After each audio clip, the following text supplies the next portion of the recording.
आप देख रहे हैं न्यूज़ सर इंडिया और मैं हूँ अरफाज अहमद डैंग। आज हम बात करेंगे जो एसपीओज़ हैं और बात करेंगे हम उन एसपीओज़ की जिनको किन्हीं अलग अलग कारणों की वजह से जो है डिसएंगेज कर दिया गया था।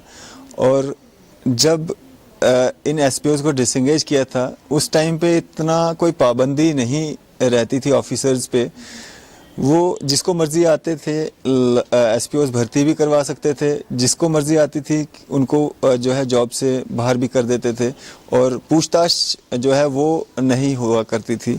और वैसे ही एक शख्स हमारे साथ यहाँ पे मौजूद हैं जिन्होंने एसपीओ के तौर पे काफ़ी समय तक जो है वो पुलिस में काम किया, बहुत सारे ऑपरेशंस का वो हिस्सा रहे, बहुत सारे जो आतंकवाद को खात्मा करने में इन एसपीओज़ का बहुत बड़ा हाथ रहा है और उन्होंने भी बहुत सारे ऑपरेशंस में जो है हिस्सा लिया और बाज़ाफ्ता उनके नाम जो हैं वो उन एफआईआर्स में दर्ज हैं, जिसमें रवानगी वगैरह जो भी उसमें ऑपरेशन का हिस्सा बनने के जो भी तरीके होते हैं वो सब दिए गए हैं। और उनसे हम बात करेंगे कि क्या कारण रहे, क्या किन कारणों से जो है उनको डिसएंगेज किया गया। सर क्या नाम है आपका? मेरा नाम सर मोहम्मद इकबाल है। मैं सर कहाँ रहते हो आप? मैं डिस्ट्रिक्ट राजौरी में रहता हूँ सर, इलाका बुद्धल में, तहसील बुद्धल पड़ती है सर। तो मैंने 97 में मैं भर्ती हुआ। मैंने 97 से लेकर 2014 तक एसओजी में मैंने काम किया और आर्मी के साथ भी ऑपरेशन किए और पुलिस और जॉइंट आर्मी का ऑपरेशन भी लॉन्च हम करते रहे। और घर से भी मैं माइग्रेंट हुआ हूँ, इस वक्त भी माइग्रेंट हुआ हूँ। आर्मी जब मेरे एक चाचे का लड़का था, जब उसको उन्होंने मार दिया, गला काट दिया आन के, मैं उस दिन ड्यूटी पे था, पोस्ट पे था। तो सुबह मैं घर आया, क्योंकि उस वक्त मोबाइल वगैरह तो थे नहीं, ना कम्युनिकेशन होता था। तो सुबह पता चला कि ऐसे हुआ है। फिर मैंने काम किया एसओजी में पूरा, मेरे बहुत ऑपरेशन है, मेरे पास कागज़ ये मौजूद पड़े हैं। तो एफआईआर, रवानगी, वापसी वगैरह सब कुछ मेरे पास है। तो 2014 तक मैंने लगातार एसओजी में जो है काम किया। उसके बाद कुछ दिनों के बाद एसओजी में मैं काम कर रहा था तो मुझे डिस्क की प्रॉब्लम हुई। डिस्क की प्रॉब्लम की वजह से मैं कुछ दिन अब्सेंट हुआ। जब छुट्टी मांगता था तब बोलते थे एसपीओ की कौन सी छुट्टी है। उस वक्त पहले 1500 पे दे रहे थे, उसके बाद 3000 देते थे। तो उसके बाद बोलते थे कि एसपीओ की कोई पे जो छुट्टी जो है ये नहीं है। तो फिर अब्सेंट होना पड़ा। फिर अब्सेंट होने की वजह से मुबशर लतीफ़ी उस टाइम एसएसपी थे राजौरी के अंदर। तो वो क्या करते थे कि पैसा लेते थे दूसरे से, तो दूसरे को भर्ती कर देते, दूसरे को डिसंगेज कर देते, क्योंकि कोई पूछताछ थी नहीं, कोई पूछता ही नहीं था।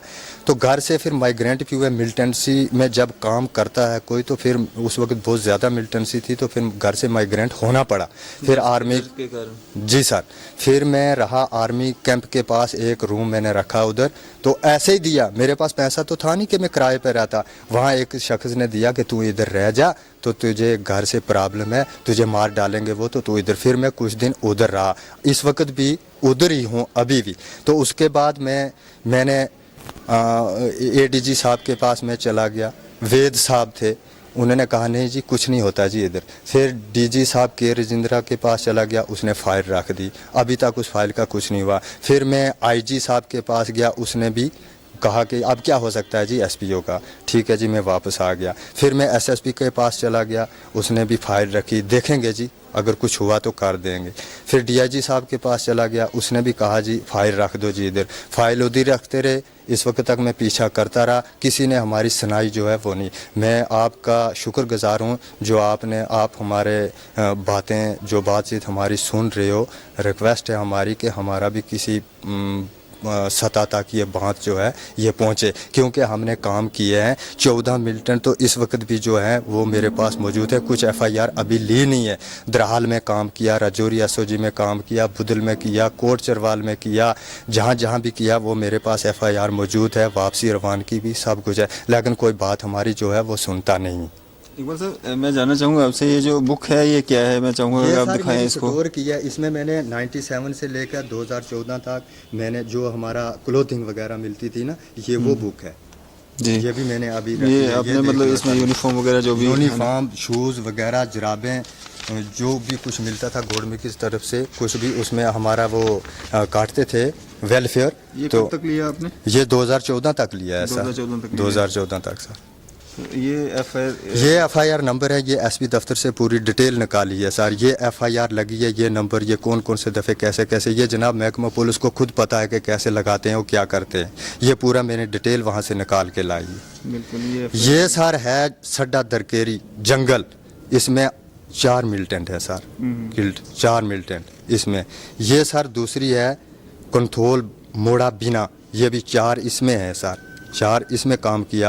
आर्मी और पुलिस SOG सर्च ऑपरेशन। ये फिर ये है सर, ये देखो ये फतेहपुर में है सर, इसमें 2 हैं सर। 2002 की है ये 2002 की है सर। ये सर दूसरी जो है ये FIR, ये सर है मोरखा फतेहपुर की, यही है सर, ये फतेहपुर की है। हाँ, ये इसमें 2 हैं सर। तो ये जो है ना सर, ये दरहाल संगा साहब है, इसमें 1 है सर। अच्छा, वहाँ एक ज़ियारत थी, उस ज़ियारत के बीच में मरा था 1 मिलिटेंट। ये दरहाल में है सर, दरहाल चौकिया में, वहाँ 2 मिलिटेंट है सर। उसकी भी ये रिपोर्ट मेरे पास है। ये मेरी सर मेडिकल सर्टिफिकेट है।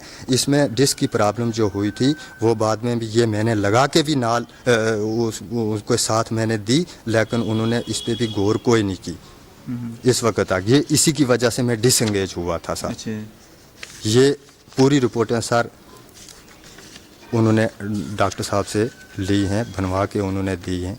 कोई जाली काम नहीं है, कोई कुछ नहीं है सर। ये देखो मैंने काम किया। कौन सी ये गवर्नमेंट है? ये 2014 की है सर।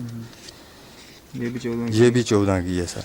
ठीक है। ये 2013 की है। ये 2013 की, ये जनाब देख सकते हैं, ये भी 13 की है सर। ये एंड में ये पूरा उसने डाटा जो है ये बना के दिया है सर कि ऐसे ऐसे इसको प्रॉब्लम है। ये भी उन्होंने नहीं मानी है सर, बोलते रहे। इसमें डॉक्टर ने लिख के दिया है, इसमें डॉक्टर ने लिख के दिया जी, सर्टिफिकेट दिया है, ये पूरे साइन स्टैंप लगा के दिया है सर। और एक FIR जो उधर वो फाइल मैंने दी है DG साहब से, अभी मेरे पास वो पर्ची मौजूद है सर। वो फाइल भी अभी उन्होंने उधर ही रखी है सर। वो मैंने उस वक्त दी थी सर। ये देखो इस पे AIG पर्सनल 25/4/2016 को उधर दी थी। फिर ये वाली दी है सर, लेकिन उधर ही पड़ी है, कोई कुछ नहीं है। कौन सी ये हुकूमत है, कौन सी गवर्नमेंट? अब क्या अपील करते हैं? मैं यही अपील करता हूँ सर कि मैं 7 मेंबर मेरे घर के खाना खाने वाले हैं सर। तो गरीब आदमी हूँ, मैंने काम किया है। अगर कुछ ऐसे हालात और बिगड़ जाएं, ख़राब हो जाएं, तो मेरी जान भी चली जाएगी। तो मेरे घर के मेंबर्स वो क्या करेंगे पीछे? तो क्या है। इसलिए मैं ये रिक्वेस्ट है मेरी कि मैंने काम किए हैं तो इन काम का मुझे कुछ ना कुछ फ़ायदा जो है वो देना चाहिए जी। मुझे डिसंगेज किया है और क्यों किया है, और बाद में मैं अगर साथ में मैंने दी है सर्टिफिकेट बना के, मुझे इस वजह से डिसंगेज हुआ था, तो मुझे क्यों नहीं उन्होंने बहाल किया। जी। तो जिस तरह से ये जो एक डिसंगेज वाला ये जो पहला मामला हमारे चैनल के द्वारा जो आप तक पहुंच रहा है, ये एक पहला मामला नहीं है। जम्मू कश्मीर के जो बहुत सारे ऐसे मामलात हैं जिनमें इस तरह की नाइंसाफ़ी जो है इन लोगों के साथ की गई है। और जिस तरह से आपने देखा कि किस तरह से इन्होंने अपनी जान हथेली पे लेके जो है इन ऑपरेशंस में हिस्सा लिया, बावजूद इसके। और जब इनको कोई परेशानी आती है या डिस्क की प्रॉब्लम आती है, ये जो एब्सेंट होते हैं, तो उसकी वजह से, उस कारण की वजह से जो है इनको वहाँ से डिसंगेज कर दिया जाता है। और जब ये इतनी फाइल बड़े बड़े अधिकारियों तक भी पहुँचती है, फिर भी इनको री एंगेज नहीं किया जाता है। कहीं ना कहीं बहुत बड़ी बेइंसाफ़ी जो है इन SPOs के साथ जो है वो की जा रही है। और ये पहला मामला नहीं है, ये जम्मू कश्मीर में बहुत सारे ऐसे मामलात हैं जो अभी तक कहीं ना कहीं दबे हुए हैं। और आज जिन्होंने हिम्मत की है, ये मीडिया के सामने आए हैं और अपनी ये जो दास्तान है, मीडिया को एक प्लेटफॉर्म, एक रास्ता देखते हुए इन्होंने अपना जो दर्द है वो यहाँ पे बयां किया है। इसी उम्मीद से किया है कि आला अधिकारी, एडमिनिस्ट्रेशन, सरकार जो है वो उस तक ये जो दर्द है इनका वो पहुँच सके। और इनकी तरह जो बाकी लोग भी जो डिसंगेज किए गए हैं किन्हीं किन्हीं कारणों से, और कारण भी इस तरह के कि जो जिनकी कोई तुक नहीं बनती है, जब इनके पास सर्टिफिकेट है, जब डॉक्टर इनको लिख के देता है कि किन कारणों से जो है इनको जो एब्सेंट रहना पड़ा। और इतने सारे इन्होंने ऑपरेशंस में भी जो हिस्सा लिया है, जहां एक तरफ एक रखा गया स्कीम भी रखी गई है SPOs के लिए कि अगर आपका नाम जो है किसी ऑपरेशन में आता है स्पोर्ट्स कोटे में आपका कोई नाम आता है, बाकी और भी एक दो हैं, तो उनमें अगर आपका नाम आता है तो आपको जो है परमानेंट जॉब मिलेगी। और बहुत सारे केसेस में परमानेंट हुए भी, और बहुत सारे केसेस अभी लटके हुए हैं, वो भी फाइलें जो हैं धूल चाट रही हैं। लेकिन अभी हम बात करेंगे जिस तरह से इन्होंने इतने इस ऑपरेशंस में हिस्सा लिया और जान हथेली पे लेके जो अपना ये काम को जो है सरअंजाम दिया, और अभी तक कहीं ना कहीं जो अपनी ज़िंदगी और अपने फैमिली की ज़िंदगी को जो है कहीं ना कहीं खतरे में देख रहे हैं। जिस तरह से इन्होंने इन उग्रवाद के खिलाफ जो है एक लड़ाई लड़ी है और अपना एक फ़र्ज़ समझ के लड़ी है, तो वहीं कहीं ना कहीं एडमिनिस्ट्रेशन को भी चाहिए, सरकारों को भी चाहिए कि इन गरीब लोगों की तरफ, इन एसपीओज़ की तरफ, इन डिसएंगेज जो एसपीओज़ किए गए हैं, इनके दर्द को भी सुना जाए, देखा जाए, इनके लिए भी कोई ना कोई एक पॉलिसी जो है वो बनाई जाए, ताकि इनका जो है कुछ ना कुछ जो पालन पोषण जो है वो हो सके, ये अपने परिवार को जो है कम से कम पेट भर के जो है खाना खिला सकें। फिलहाल आप देखते रहिए न्यूज़ इंडिया। मैं अरफाज अहमद, कैमरामैन शाहनवाज के साथ।